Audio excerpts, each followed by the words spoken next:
আসসালামু আলাইকুম। নতুন একটি ভিডিওতে সবাইকে বিজ্ঞানের ভিডিওতে স্বাগতম।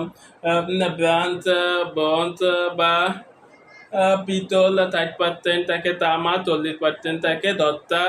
আবার আপনি যদি কাঁচা থাকে, তামা থাকে 90%, 10% থাকে টিন, এবং গান মেটারে 90% তামা, 10% টিন এবং 2% থাকে কপার। এটা তমন্নায় তৈরি করা হয়। এবং গ্যালভাইজিং কি লোহার উপর যে দরজা প্রলেপতে হয় তাকে গ্যালভাইজিং বলা। ইটপাটকে তাপ দেওয়ার মাধ্যমে, পান দেওয়ার মাধ্যমে এটাকে উত্তপ্ত করে নতুনভাবে তৈরি করে এটাকে ইটপাট পান দেওয়া বলে। আর হচ্ছে তন্নের খাত বিশুদ্ধতা যাচাইকরণের জন্য ফিটকিরি ব্যবহার করা হয়। এছাড়া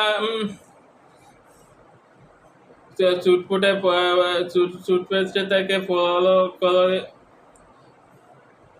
তাকে গ্লারিন এবং স্বর্ণের খাত বিশুদ্ধতার জন্য ফিটকিরি এবং বিভিন্ন ইটপাত এবং কঠিন পদার্থকে লোহা।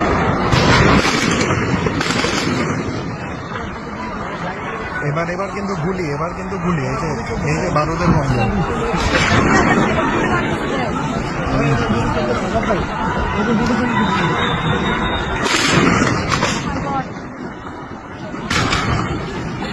বারুদের গন্ধ চোখ